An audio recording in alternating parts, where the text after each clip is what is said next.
Sometimes the workers from the generator factory in Shanghai organize a kind of celebration for themselves and their children. The main attraction is a foot race through the factory grounds.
Before the Cultural Revolution, we all had time cards. Let me show you. We had to punch in at the main entrance. Here there was a large board. There were 300 of us in the shop. You had to have your card punched every morning. You had to punch in on one side, turn the card over, and put it back. We had to punch it twice, in the morning and out in the evening.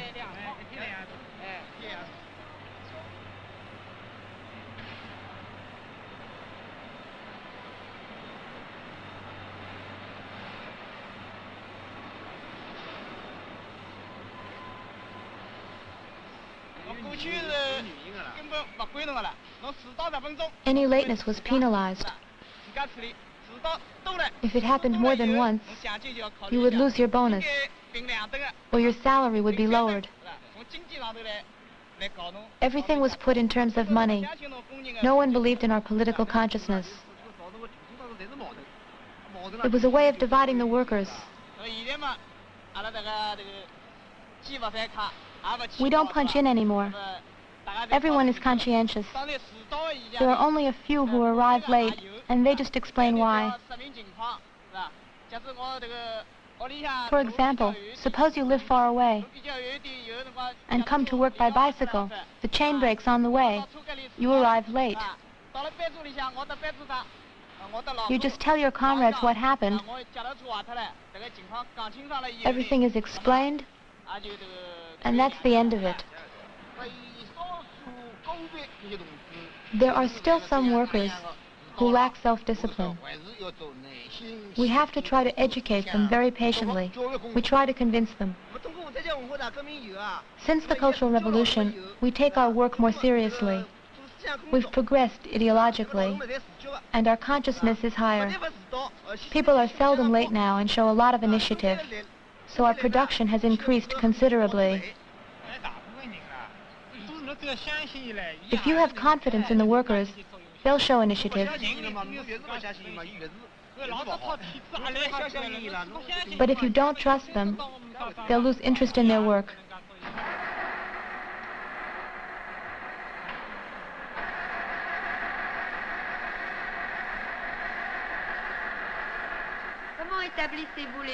How do you establish production standards? We used to use a stopwatch like this to calculate the time needed to make each part. We thought this was a scientific method. For example, if you started working on a part, I'd take out my stopwatch and start it, then put it back in my pocket. Later on, I'd check the watch to see how much work time it took to finish. I'd verify the actual work time. We've done away with these methods. The production schedule used to be decided by a small minority. Now the workers set it up themselves. They have a higher level of consciousness. The new standards are set by a 3-in-1 group of cadres, workers, and technicians. The group sets up the new standards,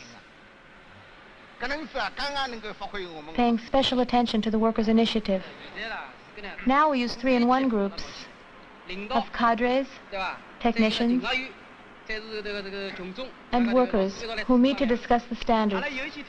Before, there were jobs we couldn't finish on time. Now, with our new standards, our production has increased. Take, for example, the 125,000 kilowatt pump. Before, it took 15 days to make one. Now, it only takes 3 days. That's it.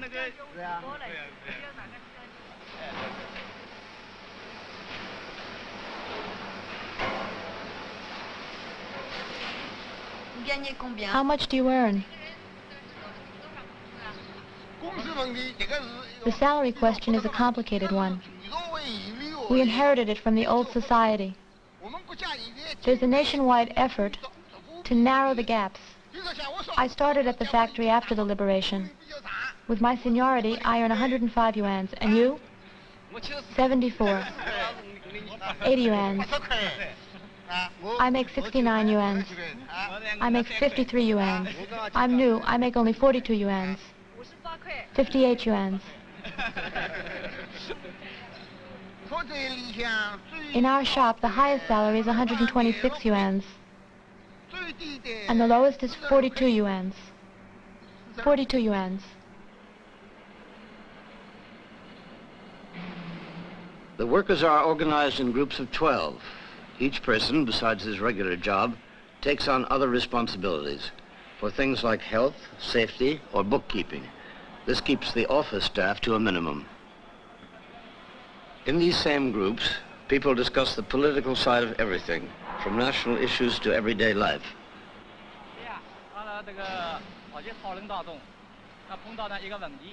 I think the question is, should factories use the bonus system at this stage?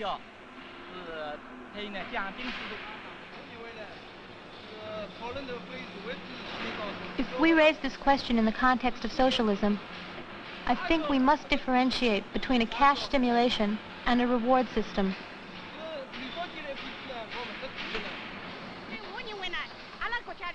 I think the reward system is really necessary. We must not confuse it with the system of cash stimulation advocated by Liu Shaoqi. The reward system only benefits those who really deserve it.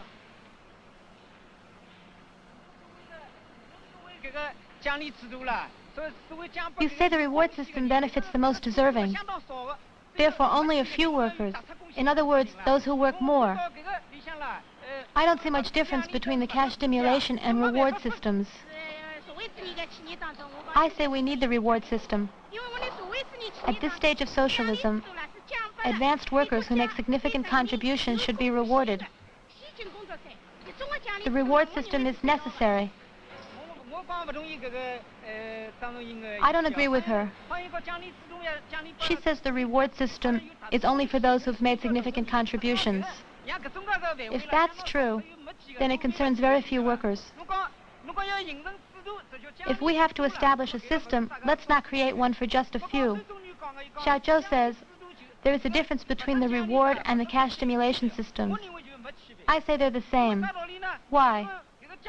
Because the reward system will never liberate our productive energies. Only the revolution can. It has nothing to do with Liu Shaoqi's cash stimulation. I think some material incentives are still needed. In the socialist system, we distribute in proportion to work. To each according to his work. If you do a lot of work, and your level of consciousness is high, you have a right to an appropriate material reward.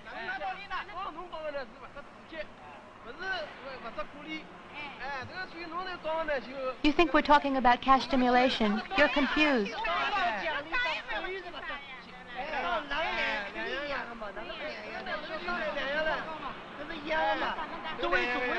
In a socialist society, each worker must become a conscious revolutionary.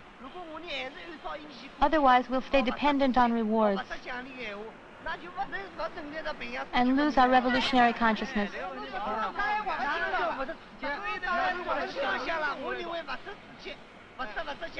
The rewards only benefit a minority.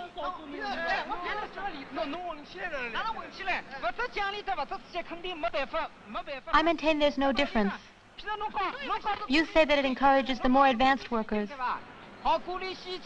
and stimulates the slower ones. I'm all for giving bonuses to the advanced workers, but do you think a hero like Lei Feng needed a reward? In giving them bonuses, you're actually belittling them.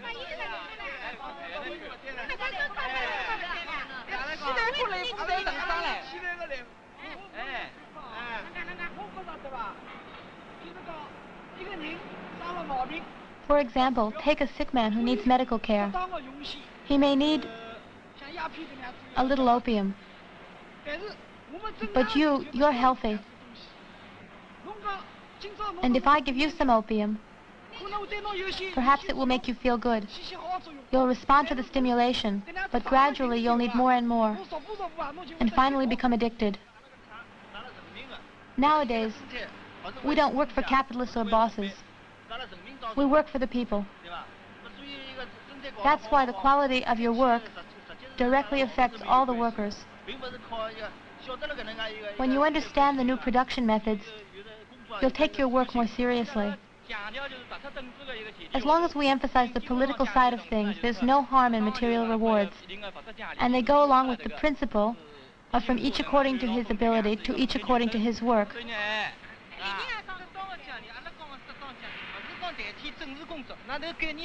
We've been talking about a reasonable system of rewards, but we're not neglecting political work. Reasonable rewards doesn't mean stopping political work. But there's a contradiction. Either we raise the level of consciousness or we give out rewards. The two things are contradictory. It's obvious.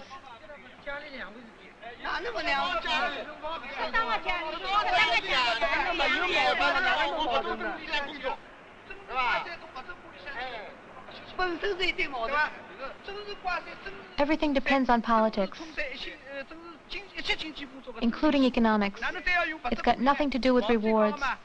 Chairman Mao wasn't talking about rewards when he spoke about just ideas and the transformation of the world. But you're forgetting what Lenin said about using propaganda to help production. Yes, Lenin said to consider historical context, otherwise nothing makes sense, right?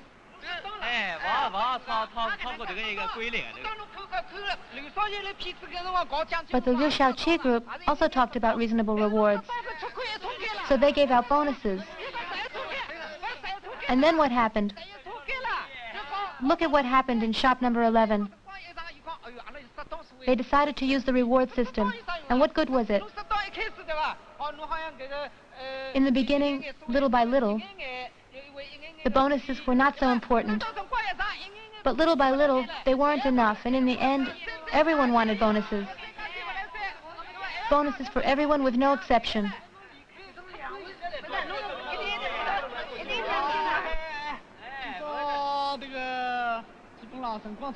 I think time is almost up. The discussion has been very interesting and lively. It really shows us that everyone has his own idea on the reward system. To summarize, there are two opinions. Some say we need a reward system to develop productive forces at a certain stage in the history of socialism. Others think these rewards do more harm than good, and that they encourage the notion of private property against the interests of the working class. These 2 points of view have not been resolved. We're out of time now. We can continue the discussion next time, all right?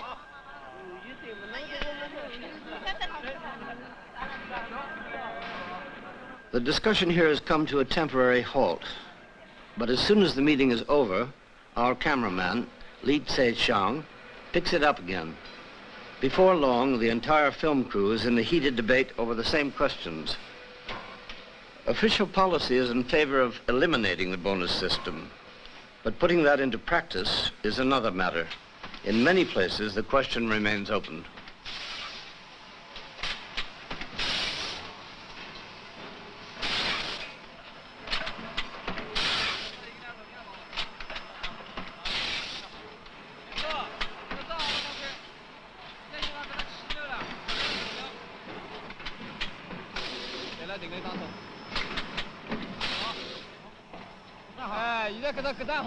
They're all right. The discs can come up now. They can be attached.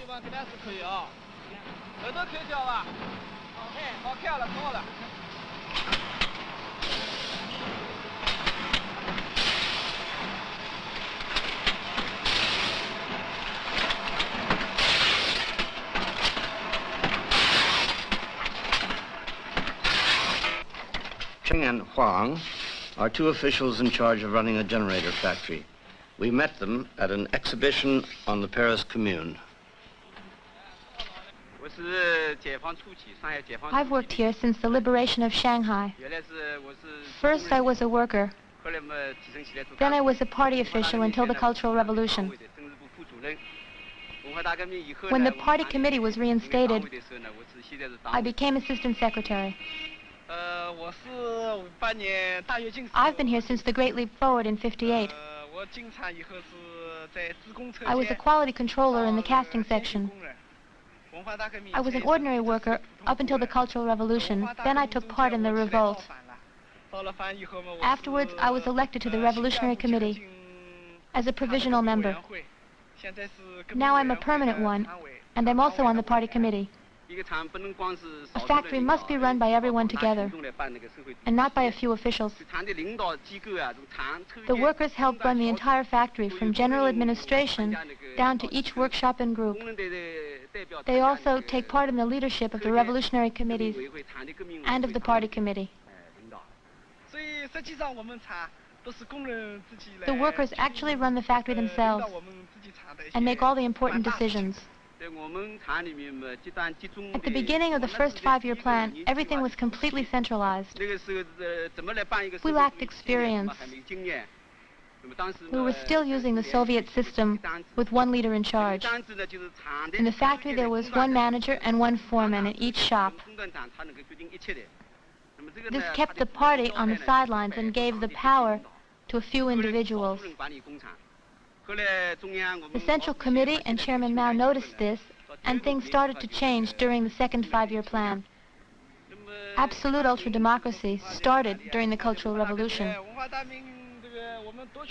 After our return to power and before the Revolutionary Committee was set up, at that time, the tendency toward ultra-democracy emerged in many areas.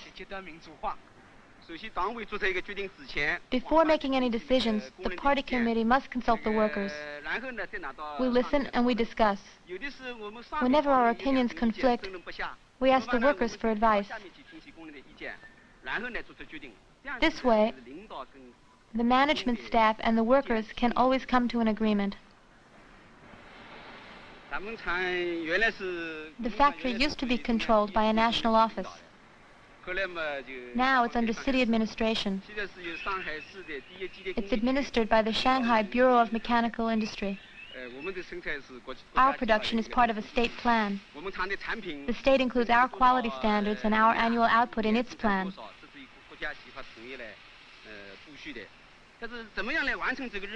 But the factory takes all the initiative in getting the job done and in mobilizing the workers.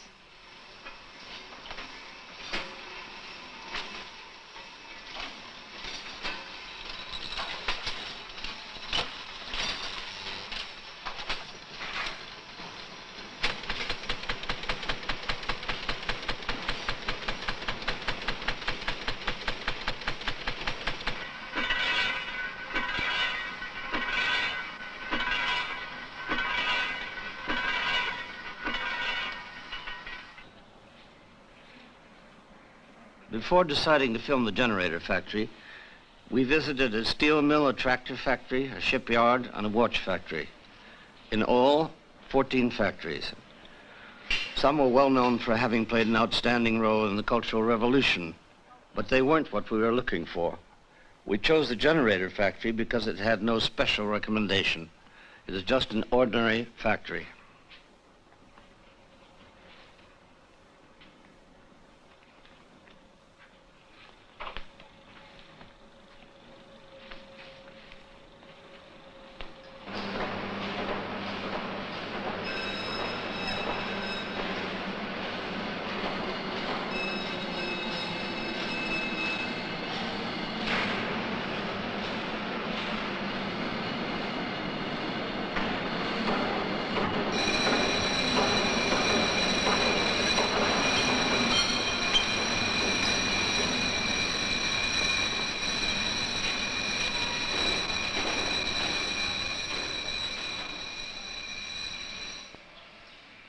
Twice a day, at 10 in the morning and at 4 in the afternoon, the factory comes to a halt for 20 minutes. The workers find many different ways of using the rest period.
The factory has its own medical center, and each workshop has a first aid station.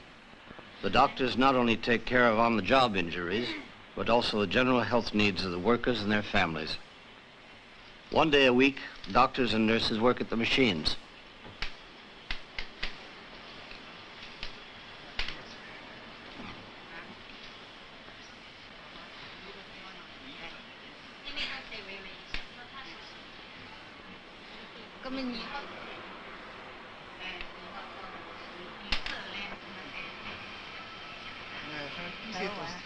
I feel faint sometimes, and I have a hard time waking up in the morning. Do you feel dizzy? I feel weak, no appetite.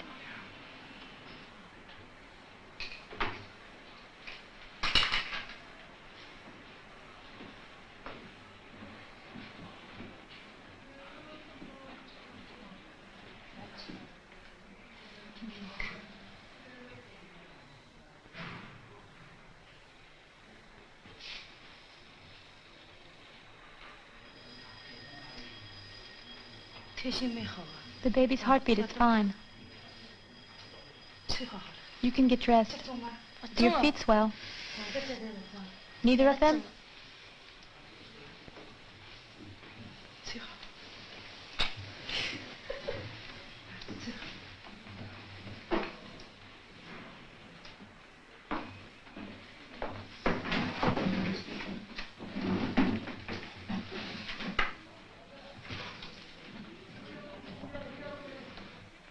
How old are you? 26. Is this your first child? Yes, it is. How long have you been married? Almost 2 years. When will you stop working? After the 6th month, we get lighter work. If you work on a lathe, for example, you can switch to the supply room. If you prefer to have your child in town, you can go to Shanghai a few days before. Yes, you can stop 2 weeks before. That way you can go to Shanghai. I will then. Maternity leave is 56 days, right? If it's a difficult birth, 77 days. 70 days. But if you need to ask your doctor to extend it, he'll agree. On maternity leave, we still get our salary. Yes, 100%. Nothing is deducted. In the medical center, we also have a family planning program. During consultations, we give advice and information on birth control. Some women take the pill, others use an IUD. If someone wants an abortion, we handle that too. Who takes care of the baby after it's born? All the children go to the nursery, on the factory grounds. While the child is nursing, the mothers work 7 hours a day, with 1 hour for nursing. Yes, 1 hour. The babies go to the nursing room when they're 56 days old.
You were naughty.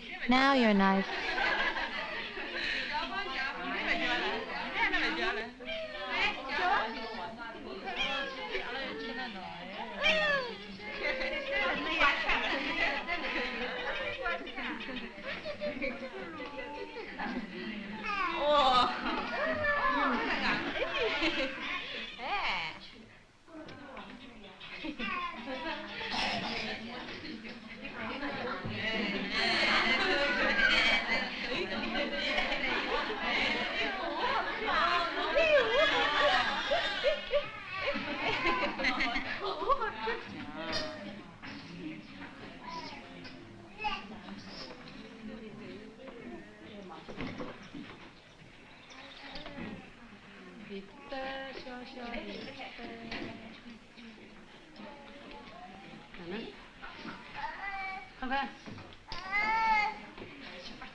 Do you work here?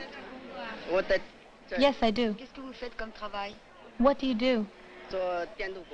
I'm an arc welder. Is your wife here with you?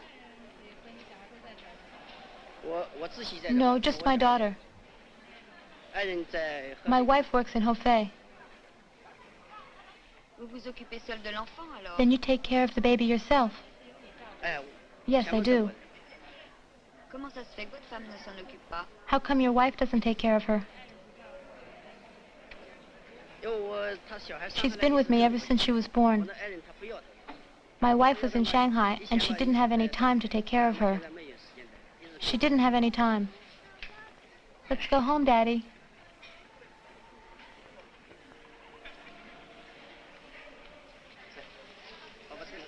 Daddy's going to take you somewhere.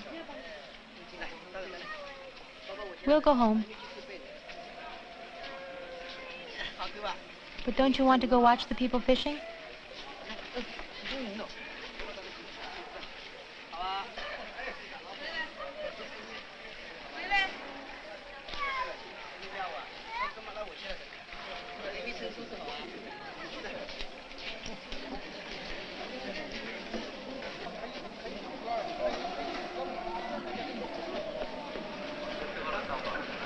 Some of the workers live in Shanghai, 20 miles away.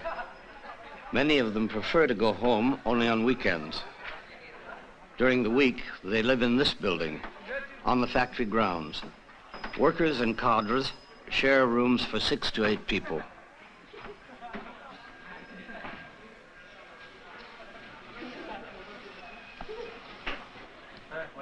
Ah, you're back. I'm tired. Was it long? I'm ready for a shower.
Work starts here at 7:30 in the morning and ends at 5 in the afternoon.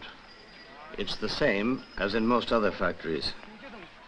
In addition to the 2 daily breaks, work stops for lunch between 11:30 and 1 o'clock.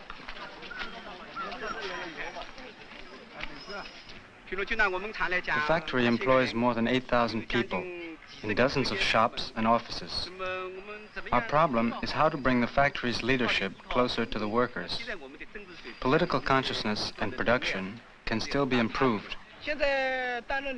Since we've become managers, we've often been tempted to sit back and relax. We work less and spend more time in the offices than with the workers.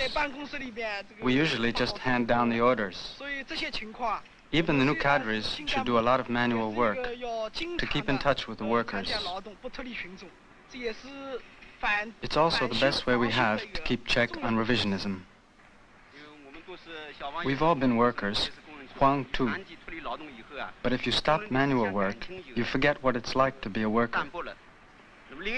Besides, we must stay in close contact with the workers to really understand all the production problems. Our presence gives the workers a chance to tell us what's bothering them and to criticize our weak points. It's very important in changing our ideas and in our work.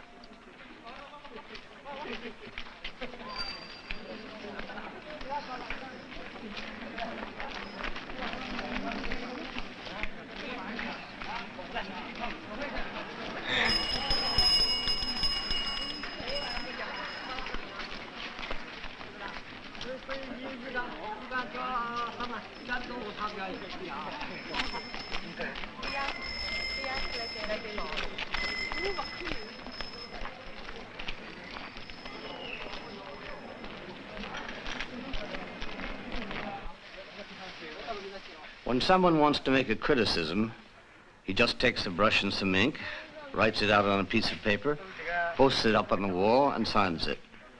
These wall posters are called dadzibaos. This traditional form of expression played such an important role in the Cultural Revolution that the right to post dadzibaos was included in the new constitution.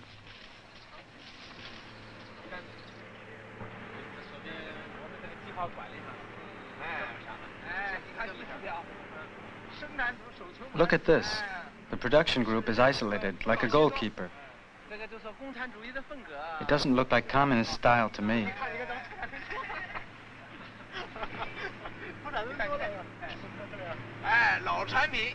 They say production looks like a bunch of noodles.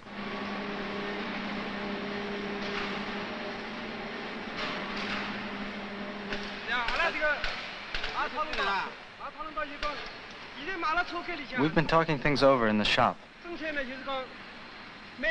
We don't think the managers come down to the shops enough to see about production.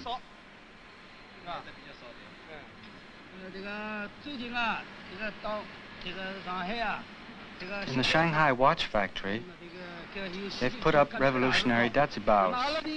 Our whole section is talking about it. Today, the party committee has sent Comrade Chang to visit our section. This proves they are trying to follow the watch factory's example. We hope you'll come back when we've finished our discussions. We'll let you know. It's good that you've come down to the shop. I happen to have a question. You can see we have a lot of stators, 100, 200, maybe 300, but almost no rotors. So we can't do any assembling. Our problem is we need more space and more manpower. That's what we need. How's it going? Not too bad. But we need machines. Like that one. We need to buy some more. We don't have enough. And as Xiao Kao said, we need rotors. Newspapers in Shanghai have just published the articles and dadzibaos written by the workers of the watch factory. The articles explain why they criticize the existing management and how they are experimenting with a more democratic system of factory management. In China, one of the essential roles of a newspaper is to make these experiments known, whether they are ultimately successful or not.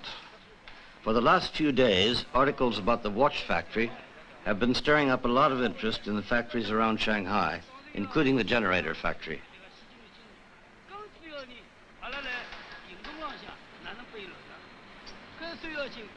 We've been having discussions here in the assembly shop. All the groups have talked things over.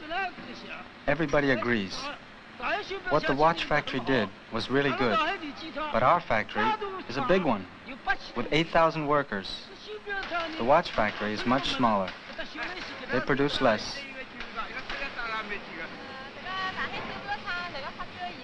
We workers think that our factory, compared to the watch factory, still has a long way to go. We've got a lot to say about the management. Our dadzibaos will be aimed at you. For example, about the work schedule. At the beginning of each month, we haven't got much work, but at the end of the month, we can hardly catch up. This is the kind of thing you managers ought to know about. The work plan must be more precise.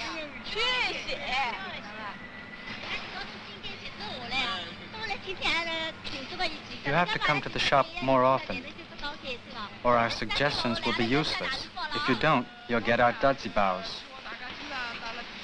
You must keep on warning us about things. That's all well and good, but we want some action.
We've heard that one of the shops is making parts that they don't need.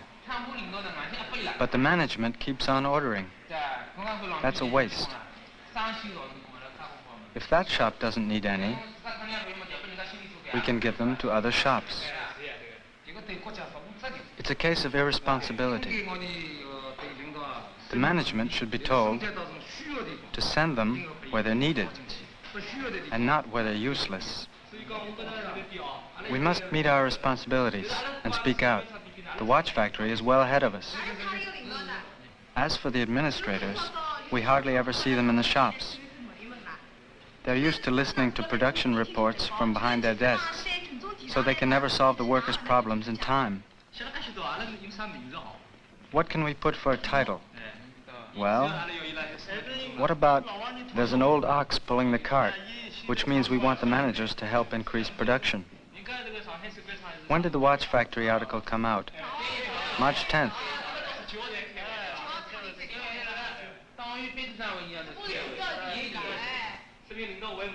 That proves the management is much too slow and are not determined.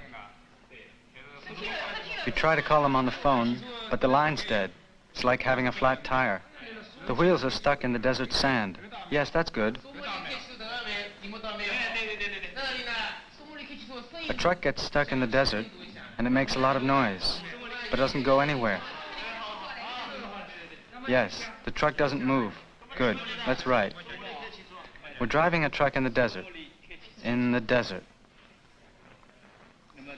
The first sentence is, our truck is in the desert. The motor is making a lot of noise, but the truck doesn't move.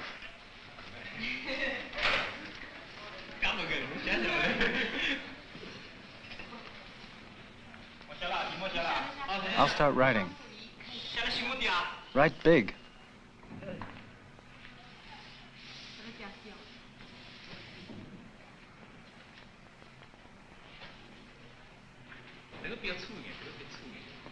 That line, thicker.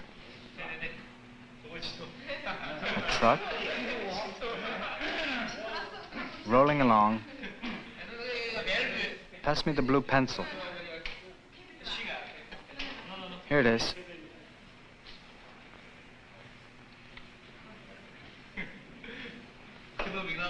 Just like in school. Draw the sand underneath.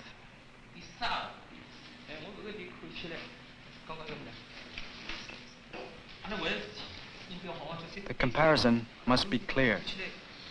It looks like it's on the next page.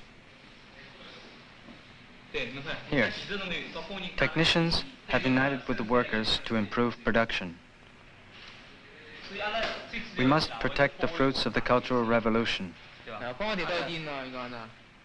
And here, we must establish new relationships between management and workers. Is it ready to go? We've emphasized how far behind we are in relation to the watch factory. 1, cadres must do manual labor. 2, get the workers to help improve management. Right? 3, stay in contact with the workers to solve problems fast. 4, resolve production problems dialectically. That's all?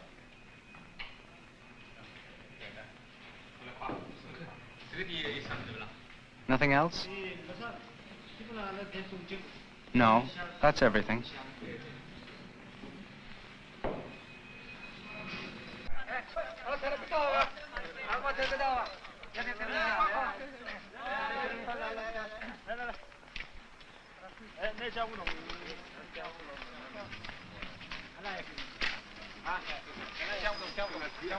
Bring the glue. Over here.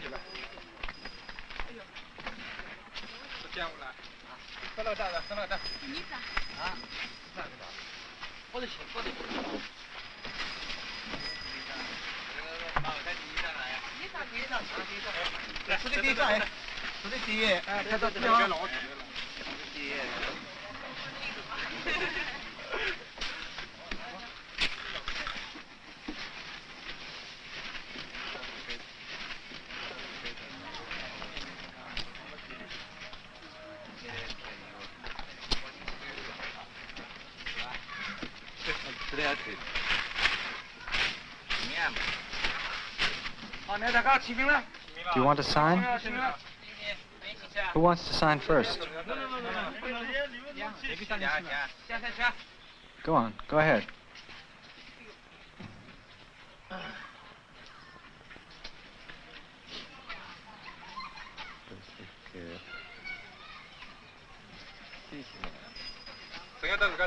What about you, Chen Yaote? Sign for all of us.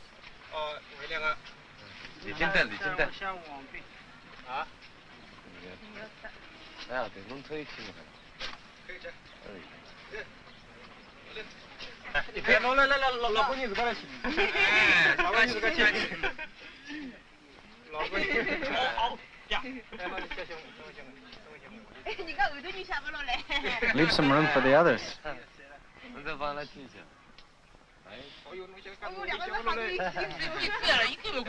Your writing's too big.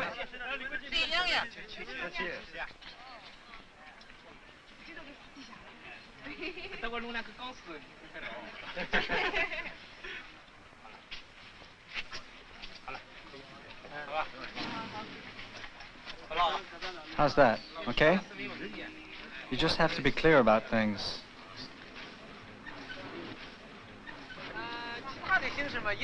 There may be other ways of doing things, but we prefer dazibaos. This way, our criticisms get around to all the workers. The workers heard about what was happening at the watch factory through the newspapers. They were excited about it and decided to do something along the same lines. In studying the watch factory, we managers realized how far behind we were. So we asked the workers to join us in starting this campaign. Had the criticisms made in the dazibaos already been brought to your attention in some other way? Yes, some of them, right? Yes, for example, some of the buildings have leaks, and there are production problems. We've made some changes in the way we work, but we're still not close enough to the workers. The distances between us still exist. We leaders have a hard time changing our views. It takes time. Chairman Mao says, as we transform the objective world, we must also transform our thinking, so that our ideas adjust to the new reality. That's why the workers say, we're like a car stuck in the sand. Are dazibaos the same today as they were during the Cultural Revolution? Their form is the same as at the beginning of the Cultural Revolution, but the content has changed. During the Cultural Revolution, their main objective was to condemn the reactionary bourgeois line of Liu Shaoqi. Today, they criticize mistakes made by officials in their work. The old dazibaos were aimed at an enemy. Now, they aim at contradictions in the new society, so they're different.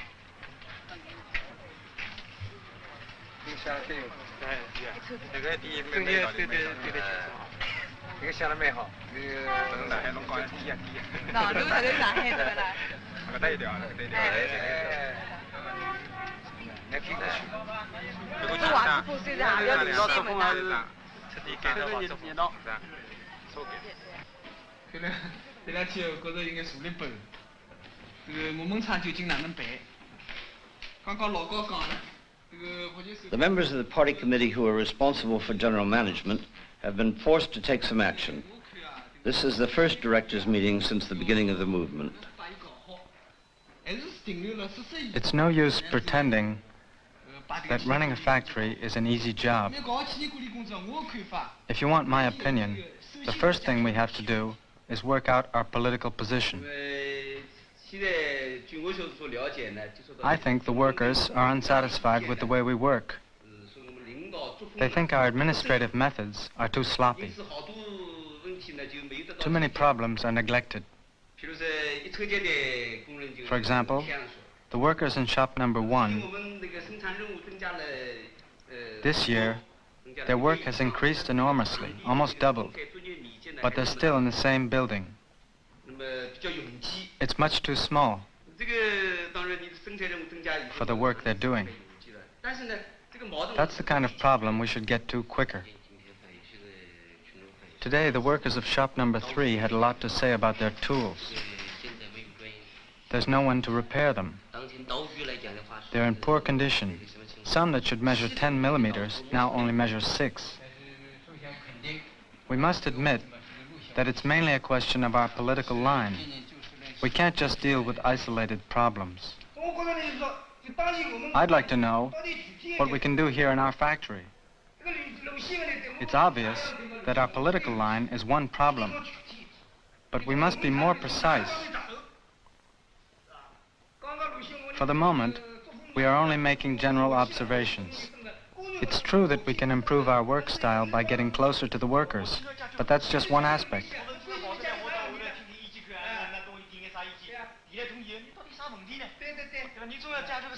But if you go to the workers, you can solve things. And if we don't decide things here and now, we'll be criticized later on, and we won't know what to do. Don't you think so?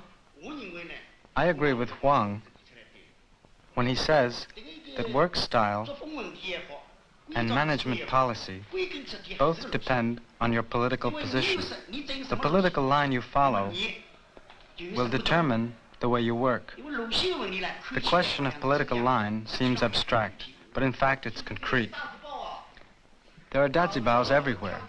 The party committee should appoint people to study each of them.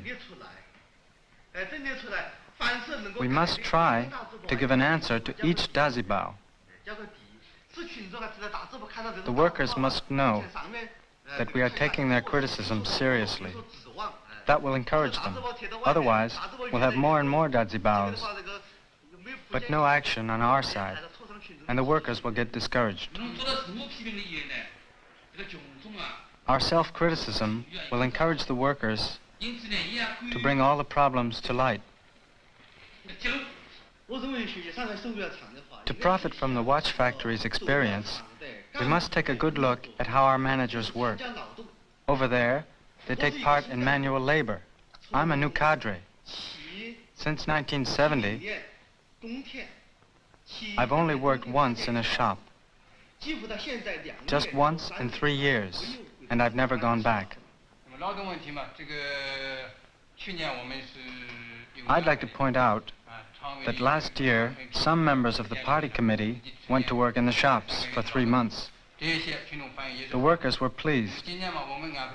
But this year, we have a smaller staff and more work. There's a lot that should have been done. So I'd like to ask the leadership to act on this. Before April, we must send some comrades to work in the shops.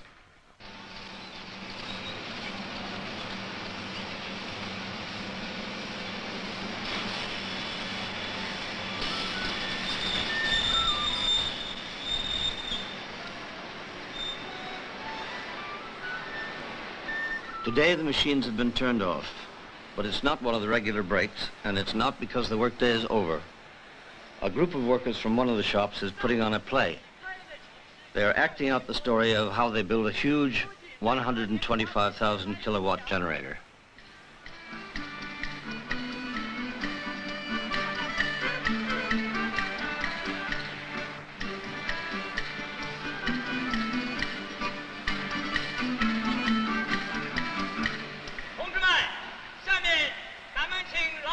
The scene opens with the actor who plays the part of the party unit secretary.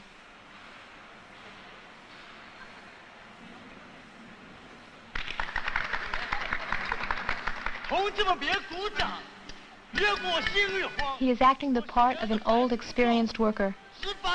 We who know nothing, he says, like a deaf mute learning to speak, have decided to take on the task of building the generator.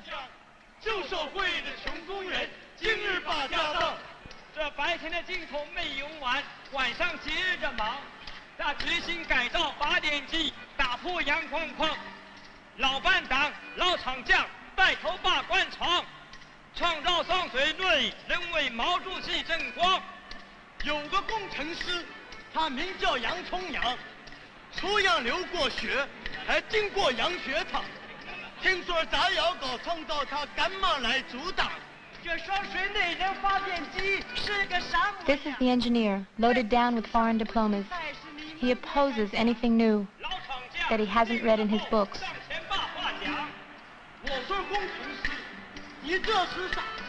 The older worker gives him the scolding he deserves.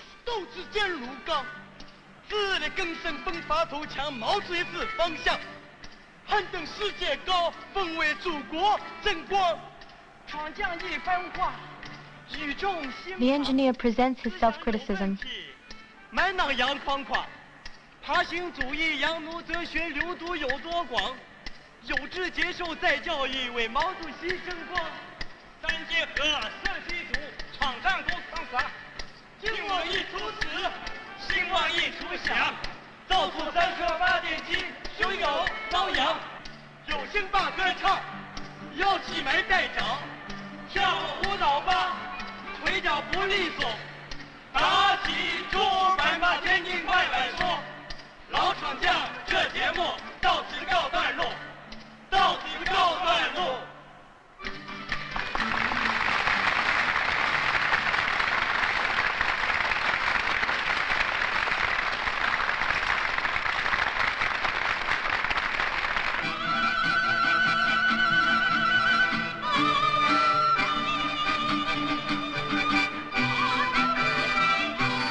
The truck drivers are now going to sing about their meeting with Chairman Mao.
The older workers have made me their spokesman.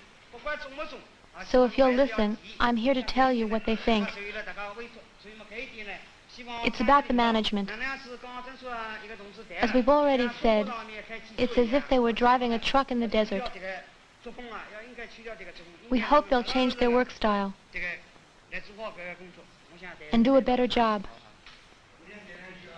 I have something to say. Our shop is involved too. The management says it appreciates our initiative. But look what happens in reality. We planned some projects a while ago. The workers were enthusiastic. We wanted technological innovations, and we were ready to act. But the administration wasn't interested. As a result, after all our hard work, nothing happened. The management only sends its technicians to the shops when production slows down. Then they blame the workers for everything. Sometimes I wonder if the Inspection Bureau really exists. We've heard about it, but it never solves anything. What about the function of the inspectors and the verification systems? These questions must be answered. They determine the quality and the quantity of our production. Last week there was a film showing. Some people were able to get good seats, while the others stood in line for nothing. That's how we discovered some people were getting special treatment. Some comrades came from the heating plant at Minhang to ask us when the water cooler would be finished. I wonder why we have an office staff, since they prefer to come to us directly. The watch factory was able to form a 3-in-1 group with its management.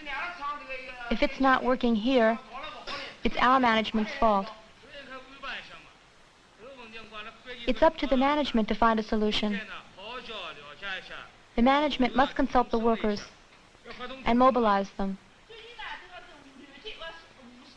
The electrical equipment companies of Wuxi, Suzhou, and Shanghai, and a theater group in Peking, have sent in some orders. And now they want to cancel the contracts. That's out of the question. Complain to the shipping department. We did. What do they say? They can't deliver. Why not? There's no way. But the trucks were free Saturday and Sunday. Maybe, but they said it's impossible. What can we do? The fact is, the project has been canceled. That's 240,000 yuans. A loss of 240,000 yuans. The value of several machines. This loss wasn't necessary. Do you realize what it means? It could have been avoided.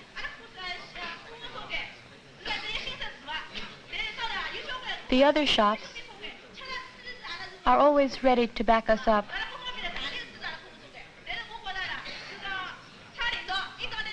The management must take this into consideration and stand behind us too. And not just financially. The management is suggesting that the chemical section will be closed, moved to Shanghai. That's demoralizing for the workers. They feel they are working very hard on an abandoned ship. As far as we're concerned, the shop shouldn't be closed. We want to keep it running and increase production. This is one more proof that the workers still have confidence. It all depends on the management. It's up to the management. They only come to the shops to check on supplies. Working conditions don't interest them.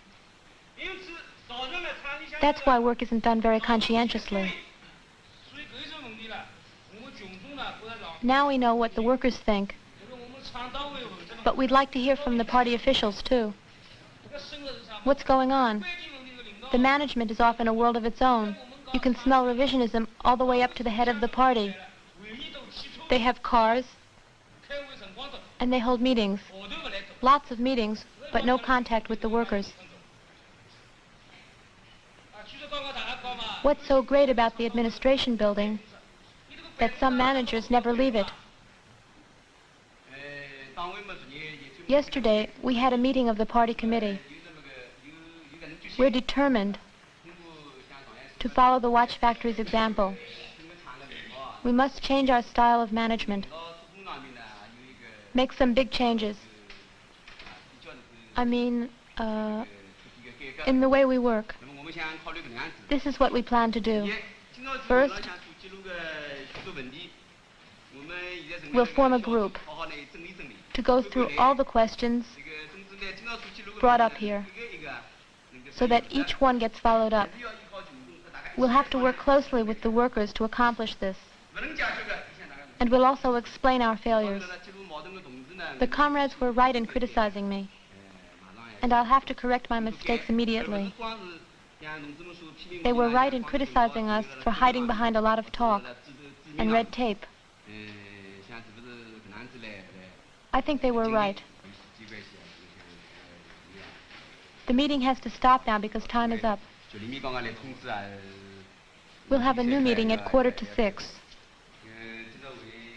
This one is already very positive. Lao Li or any other comrades? Do you have something to add?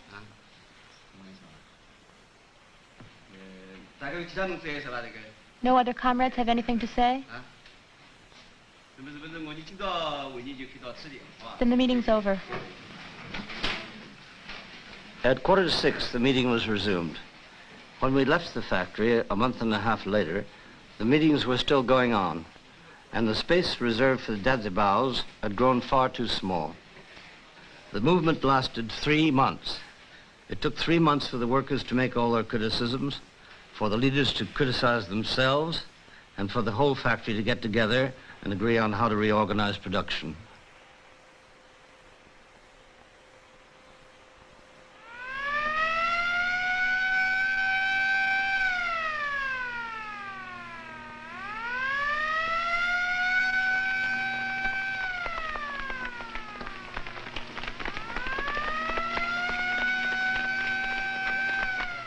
In China, an official motto says, "Be prepared for the possibility of war."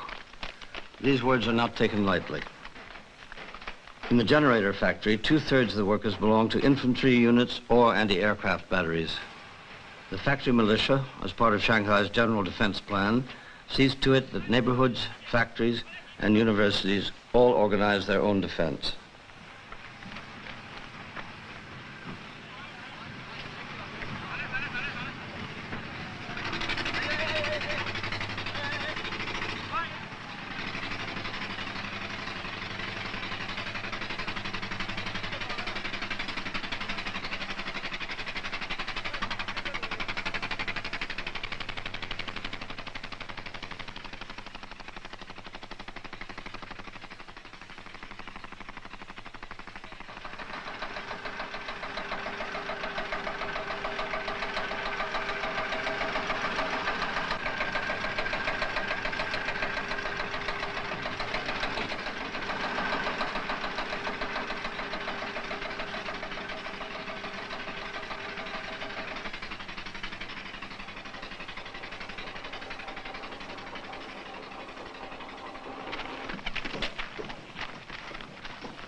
You are Kenneth.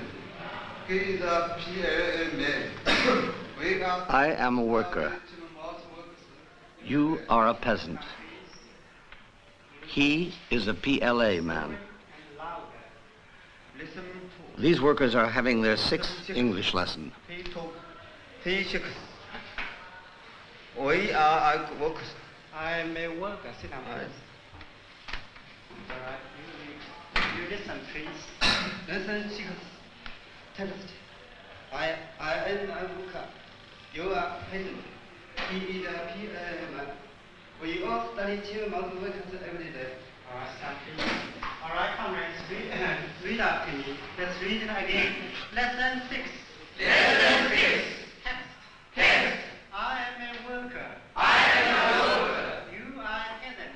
You are peasant. He is a PLA man. He is a PLA man. We all study Chamamouth's works every day. We all study the mouse works every day. Lesson 6. Lesson 6. Text. I am a worker. I am a worker. You are a peasant. You are peasant.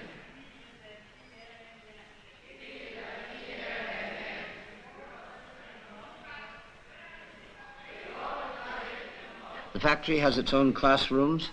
Night courses are given at 7 in the evening after an early dinner.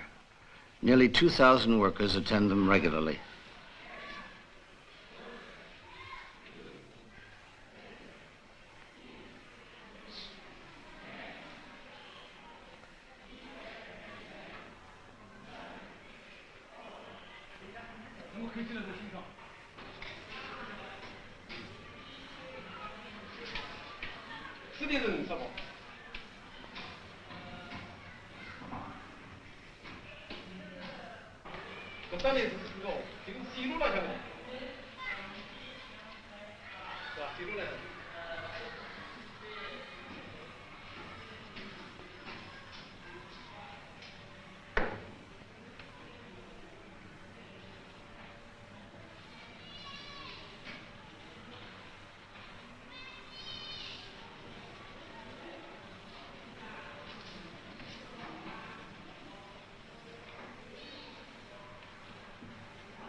In order to build socialism, and later on communism, you need material security.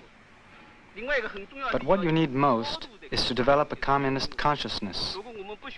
If we don't study politics, Marx and Lenin, how can we raise people's political consciousness? Building socialism and communism would be impossible. So one of the important functions of the party in the factory is to organize political study classes for workers and cadres. One might think that this would slow down production, but in fact, it increases it. The study of Marxism and Leninism and the understanding of materialism enables the workers to put their ideas into practice. We don't have to rely on money or threats to motivate the workers. We count on Marxism-Leninism. That's the difference between capitalist factories and ours. It increases production rather than slowing it down. J'aimerais savoir pourquoi I'd like to understand why you study 19th century philosophy.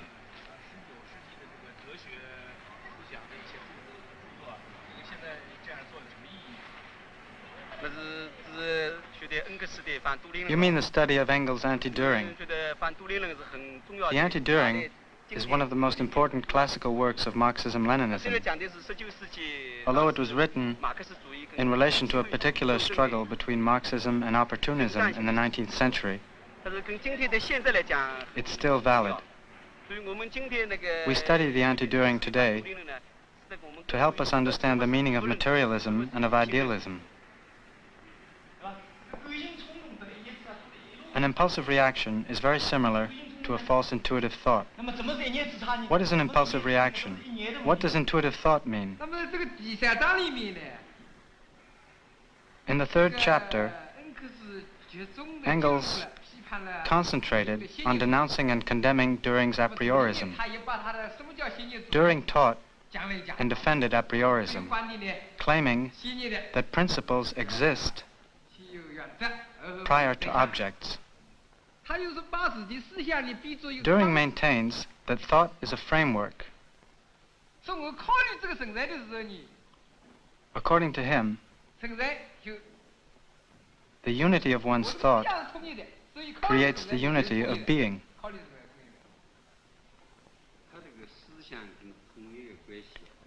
For Düring, the relationship is that the unity of thought comes first, and that of being comes after.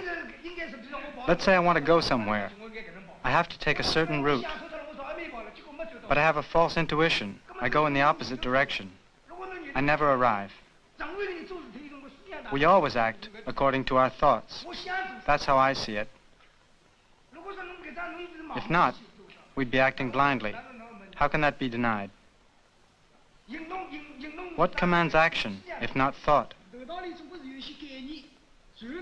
First we have a concept in our head, then we act. You're wrong. If the concept comes first, that means thought.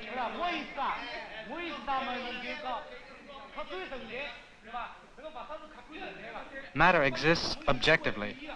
It doesn't depend on man's will. It can never be created by will alone. Lao Li just said that he wanted to go east, but he went west because of a false intuitive thought. That's why he was wrong. And yet both east and west exist objectively.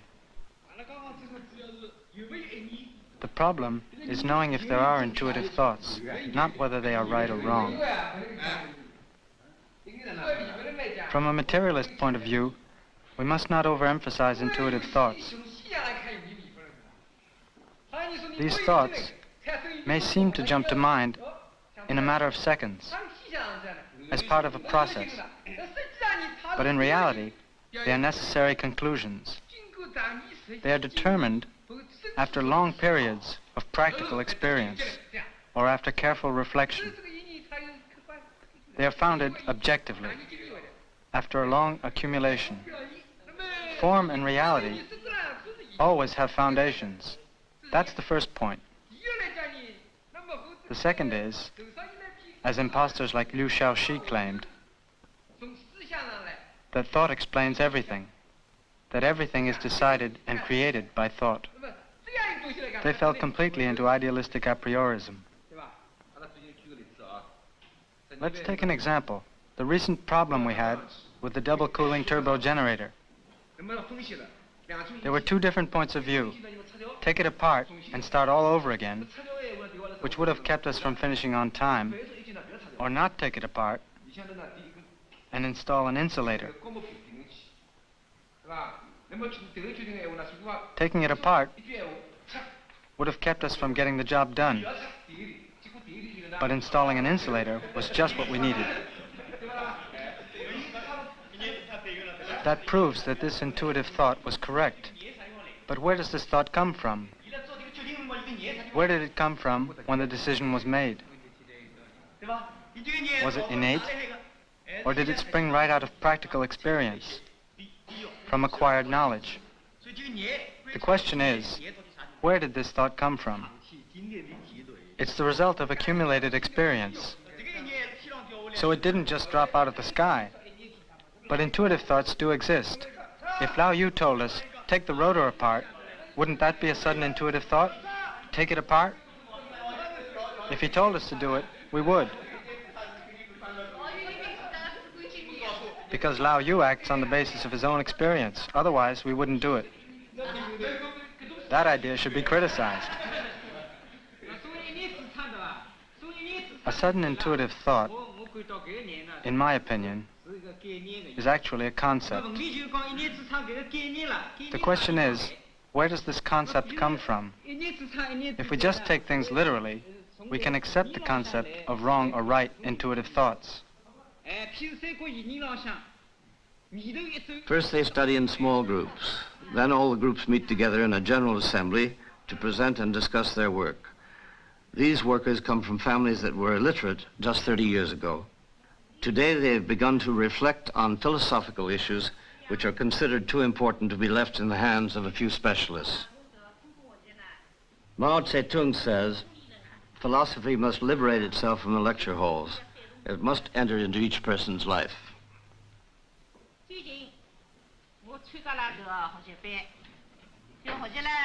I took a course on Engels' brilliant work, The Anti-During.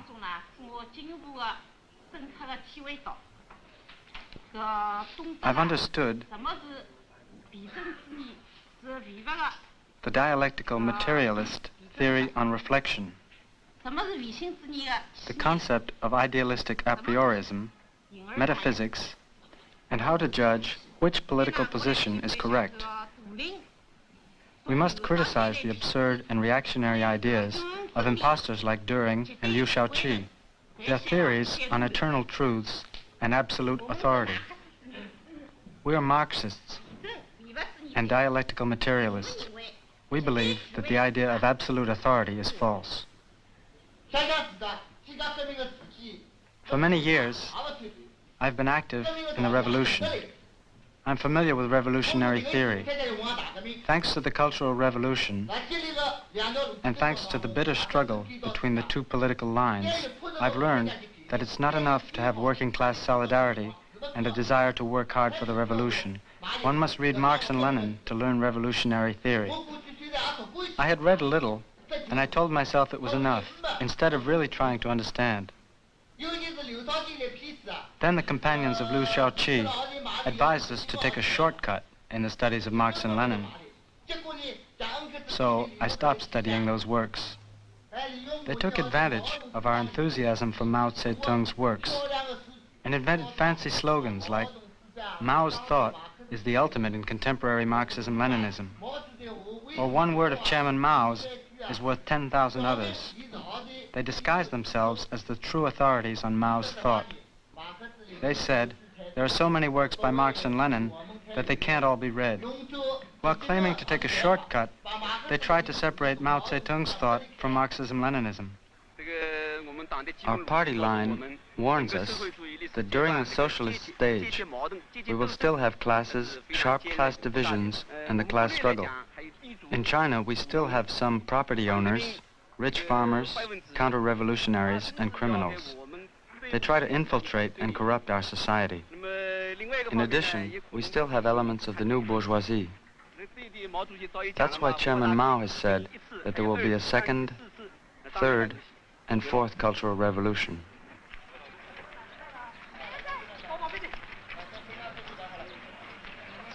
During the Cultural Revolution, students and workers went to the countryside together. It was the first time for some of them. They met the peasants and explained what was happening. The peasants also came to the towns to participate in meetings and public demonstrations. Today, many marches are organized between cities and rural communities. These marches are reminiscent of the famous Long March in China's history. They are good physical exercise, but what's more, they create a vital link between city and country, between the workers and the peasants.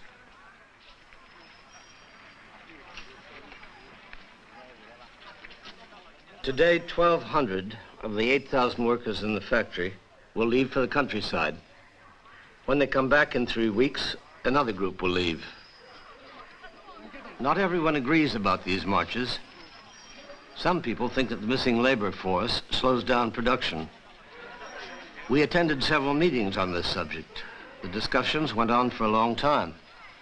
But even with many of its workers away, the factory still continues to function.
Comrades, we're about to go.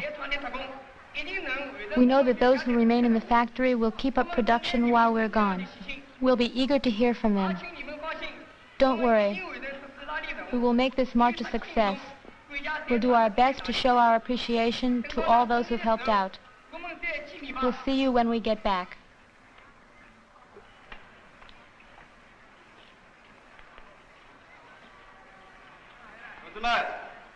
Comrades, the participants in this year's second march and field exercises are about to leave. Our past 3 years of experience have shown everyone in the factory the great advantages of these exercises. They do as much to keep up our morale as to develop our courage and physical strength. We hope that during this march you will continue to study, to uncover errors and contradictions, and to encourage the management of the factory. We hope that you will write and send us datsibas, which bring up any shortcomings you find in our work. We look forward to your return.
They'll walk 75 miles. At night, they'll camp out.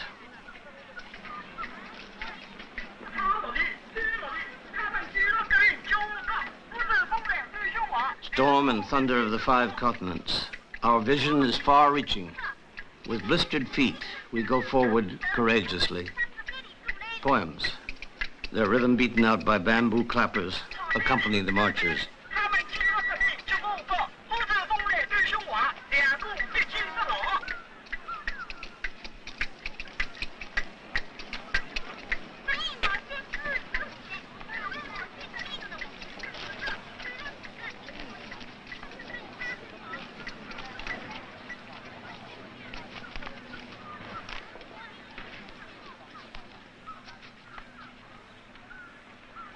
The peasants welcome them as they go through their villages. They work, talk, and live together.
Our long march has given us the opportunity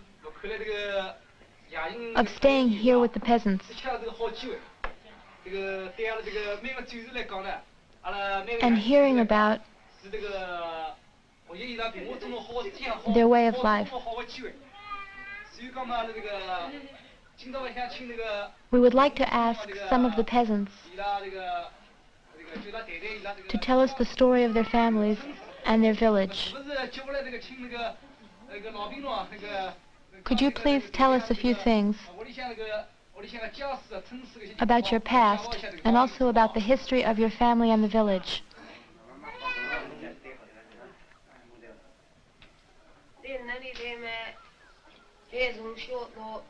Well, since you want to know, I'll tell you how I suffered during my childhood. Nowadays,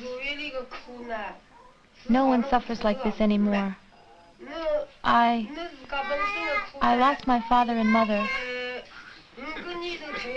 when I was only 5 months old. I don't know their names, nor in which village I was born. I was 6 months old when they gave me away to a family who settled here.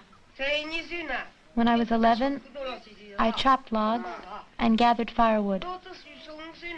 When I was 15, they married me off.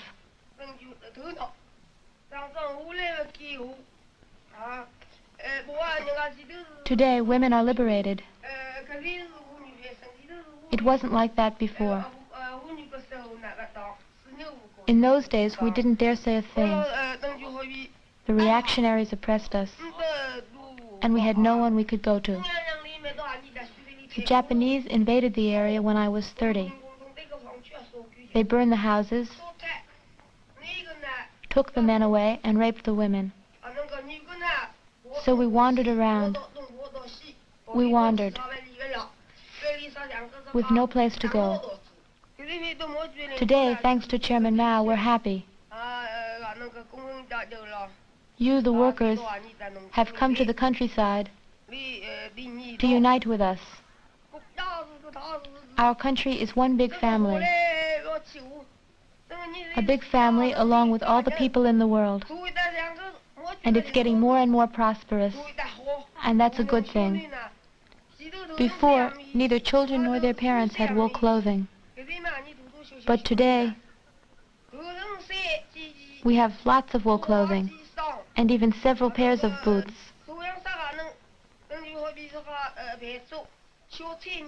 Since the liberation, we eat more and we eat better. We eat vegetables and meat. We eat noodles and soups, things we never had before. Today, under the leadership of Chairman Mao, There are tractors, bulldozers, hydraulic pumps, harvesters, and threshers. You can see all that in our village. Under the reactionaries, the poor stayed poor and the rich got richer. When we think back on that, it makes us laugh even in our sleep. It's wonderful.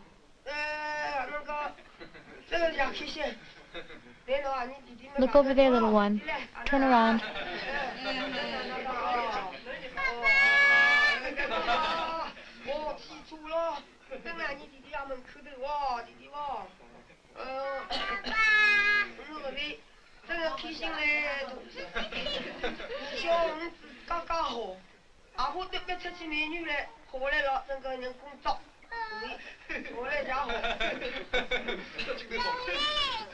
Look at the chicken, it's fat.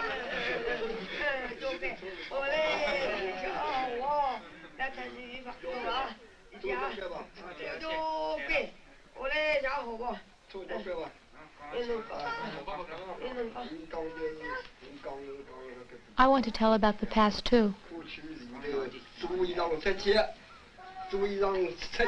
One day I went out for a walk with a 12-year-old boy, not far from here. The boy was only 12. When we came back, we saw a Kuomintang agent. Bang! The boy was shot through the ear. And bang! Another bullet grazed my cheek. I was 39 years old then, and now I'm 75. If it weren't for the liberation, I wouldn't be alive today. You see the difference between our past misery and the good life today. I would have been dead a long time ago. I have a lot more to say about all that we owe to the party.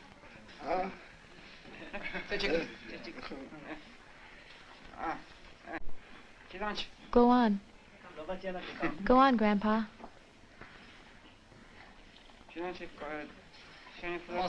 Tell us the rest of the story.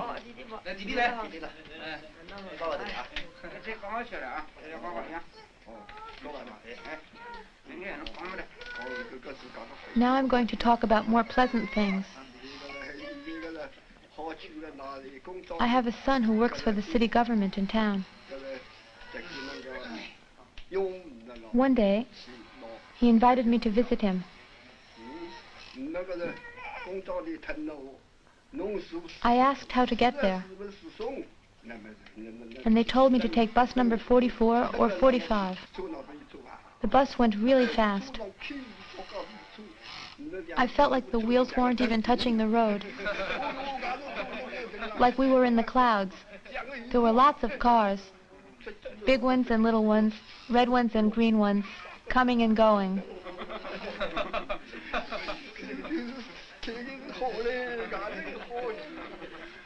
It was a fantastic sight.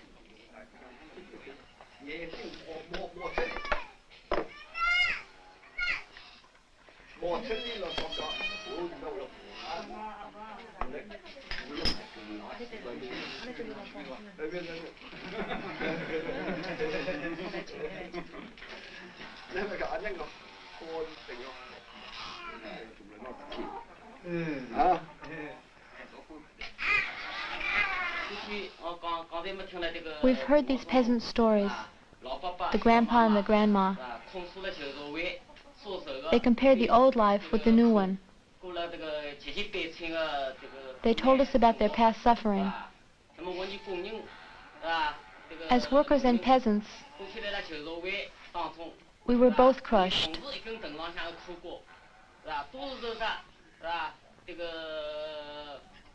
As workers and peasants, we were both exploited. We were treated worse than beasts of labor. My eldest brother used to work in a factory in Shanghai where he slaved day and night. He became ill from working so much. Finally, his strength gave out, and he collapsed at the end of a long workday. he died in front of the factory gate. My eldest sister went to work in a spinning mill in Shanghai when she was only a child. She caught leprosy and was thrown out the door. Eaten by leprosy, she died a horrible death. As for me, when I was still a child, I worked more than 18 hours a day. Now, since liberation, the working class has freed itself politically, culturally, and economically. The young workers are listening to the veterans of the revolution who organized the first big railroad strike in 1923.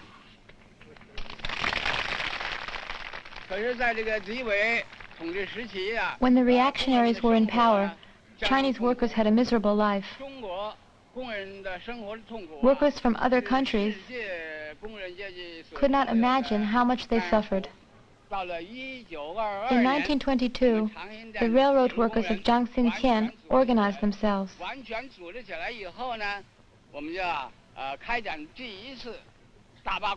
We held the first big strike on August 24th, 1922. It was the first big strike of workers on the Peking-Hankow line. The movement was based in Jiangxinqian.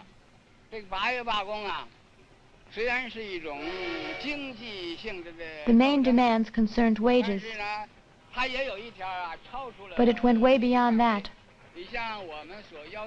For example, one of the issues was the firing of 5 workers. It was a bitter struggle. The workers lay down across the tracks and tore the guns away from the police with their bare hands. The strikers held their ground. Zhao here was with them. Comrades, during the August strike, we stopped military trains. The villains charged us with their bayonets. We met them with our bare hands. Comrades, we were not afraid. We were not afraid to die. That was our revolutionary spirit. Justice triumphed over injustice. Comrades, with that spirit, we had won the first victory. Even though I'm over 80 years old, the revolutionary spirit is still there. I'm still in good health. Finally, I wish a long life to Chairman Mao and good health to all the peoples of the world. That's all I have to say.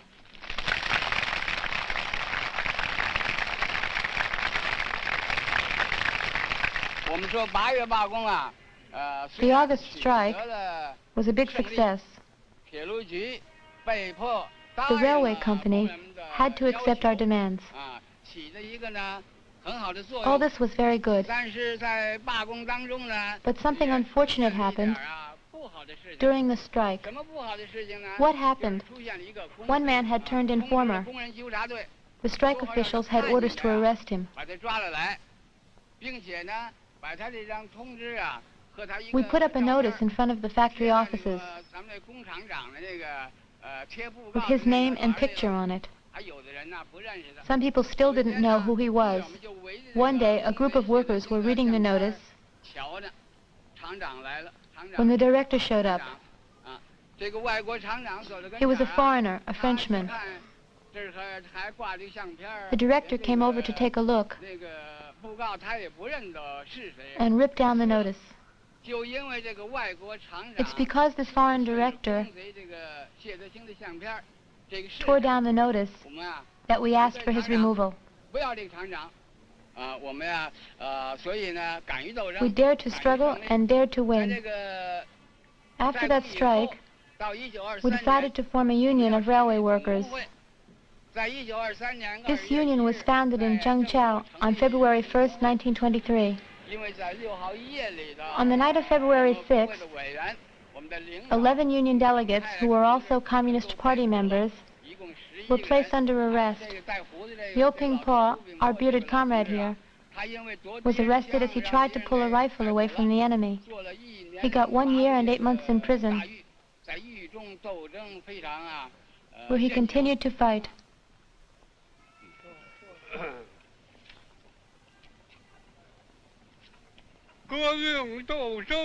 To fight in a revolution, you can't fear death. If you are afraid, you're not a revolutionary. I fought with a soldier. I grabbed his gun away.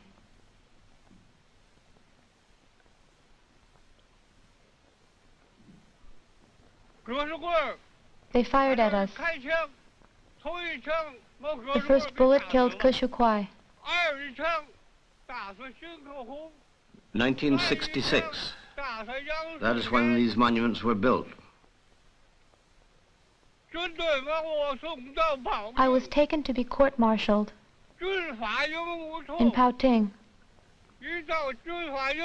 where they put me in irons around my ankles, my wrists, and my neck. It was very bad. I still wasn't afraid. I continued to fight. We're old, but we're still strong. We've retired, but our spirits are still high. We must continue the revolutionary work that has been set out for us by the party and Chairman Mao. We must carry on. You're young people in your 20s. You're the same age as the martyrs when they died. We must not forget the past. To forget the past is to betray it.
Shanghai is hosting an exhibit on the Paris Commune, an uprising of Parisian workers in 1871.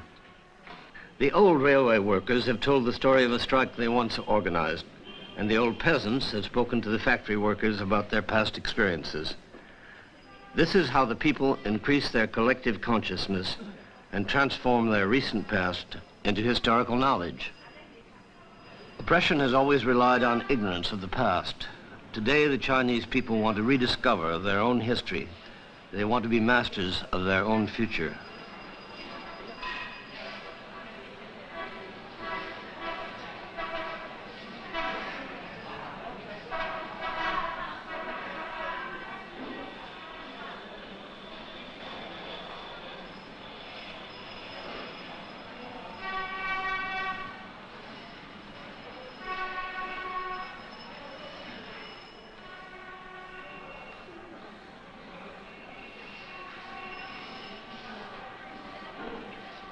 The Cultural Revolution has shown that the principles of the Paris Commune are still relevant.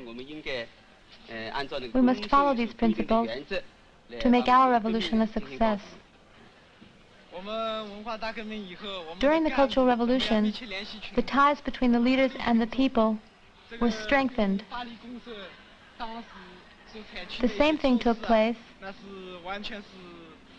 in the Paris Commune. We believe that the principles of the Paris Commune still have practical value today.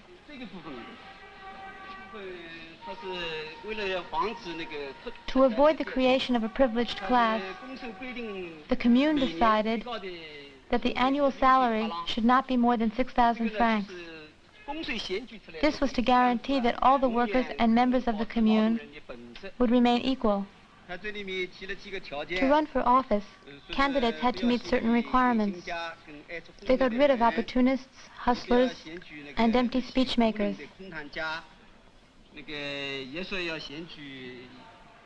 They asked the electors to vote for those who were really ready to serve the people.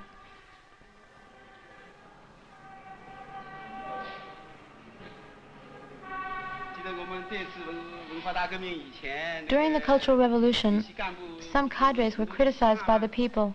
Why? They had been courageous.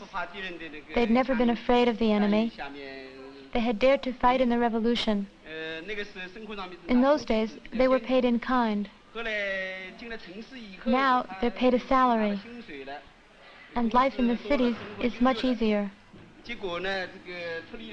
Anyway, we lost contact with the masses, and our revolutionary ardor had cooled down. That's why the people criticized us during the Cultural Revolution. Our main task is to struggle against the hidden attack of the bourgeoisie. We must fight against bourgeois ideas and against the concept of private property. Then we can keep hold of and extend the power of the working class. To overthrow and then regain power, to revive a revolution that has lost its momentum. This was the meaning of the Cultural Revolution. The road to the future was made possible by those who marched in Peking.